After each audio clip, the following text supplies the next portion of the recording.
नमस्कार. तर अखेर राज्य शासनाच्या माध्यमातून शेतकऱ्यांची कर्जमाफी योजना जाहीर केली आहे. 2 लाख रुपयांचं कर्ज, 50,000 रुपये प्रोत्साहनपर अनुदान आणि 2 लाखावरील शेतकऱ्यांना जे काही OTS योजना अशी एक यांच्या अंतर्गत आणण्यात आलेली, याच्याबद्दल आपण सविस्तर माहिती जाणून घेणार आहोत. परंतु प्रोत्साहनपर अनुदान योजनेसंदर्भात बऱ्याच मोठ्या प्रमाणात प्रश्न विचारले जात आहेत आणि याच अनुषंगाने आजच्या व्हिडिओच्या माध्यमातून प्रोत्साहनपर अनुदान योजनेच्या अंतर्गत 50,000 रुपये लाभ कोणाला मिळणार आणि याच्या अंतर्गत 5,000 रुपये कोणाला मिळणार याच्या संदर्भात सविस्तर माहिती जाणून घेण्याचा प्रयत्न करणार आहोत. मित्रांनो, वित्तीय शिस्त प्रोत्साहन देण्यासाठी म्हणजेच शेतकऱ्यांनी नियमितपणे आपले कर्ज भरावेत, यासाठी नियमित परतफेड करणाऱ्या शेतकऱ्यांना राज्य शासनाच्या माध्यमातून प्रोत्साहनपर अनुदानाचा लाभ दिला जाणार आहे, जे 50,000 रुपयाचा असणार आहे. मग हे अनुदान दिलं जाणार तर याच्यामध्ये 22, 23, 24 आणि 25 या तिन्ही आर्थिक वर्षामध्ये पीक कर्ज घेतलेले आणि त्याची नियमितपणे परतफेड केलेले शेतकऱ्यांनी, ज्याच्यामध्ये या तिन्हीपैकी कोणत्याही 2 वर्षापैकी नियमितपणे पीक कर्ज परतफेड केली असेल तर शेतकरी यांच्या अंतर्गत पात्र असणार आहेत.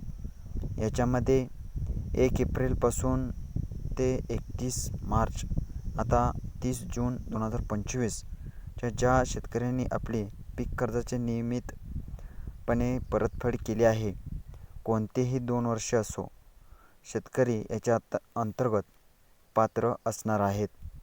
जर या शेतकऱ्यांनी 24-25 मध्ये कर्ज घेतले असेल, अल्प मुदतीच्या त्याच्या नियमितपणे परतफेड केली असेल, 25-26 मध्ये घेतले असेल आणि त्याची परतफेड केली असेल, त्यांच्या अंतर्गत बंधनकारक असणार आहेत.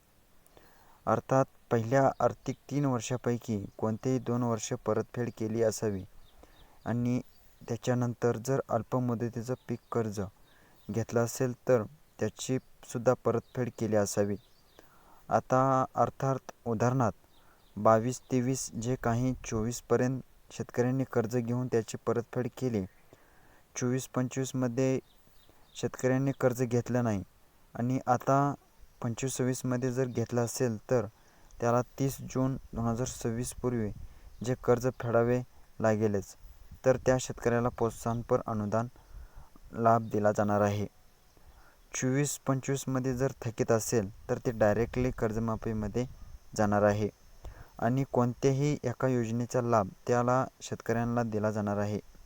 आता याच्यामध्ये जर शेतकऱ्यांची कर्जाची रक्कम 50,000 रुपयापेक्षा कमी असेल तर मग 23 आणि 24 जे काही आर्थिक 2 वर्षे आहेत, त्या 2 वर्षामध्ये शेतकऱ्यांच्या कर्जाचे जे काही मुद्दल आणि व्याज याचीही जे काही एकत्रित रक्कम 50,000ची आतली असेल तर ते पूर्णपणे रक्कम शेतकऱ्यांना प्रोत्साहनपर अनुदान म्हणून दिली जाणार आहे.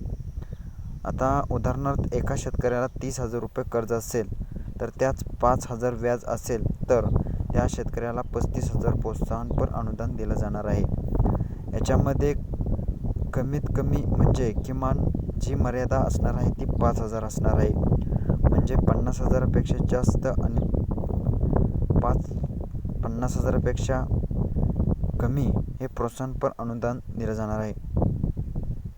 जर एखाद्याच्या शेतकऱ्यांचं 1 लाखाचं कर्ज असेल तर त्यासुद्धा शेतकऱ्याला 50,000चं प्रोत्साहनपर दिलं जाणार आहे.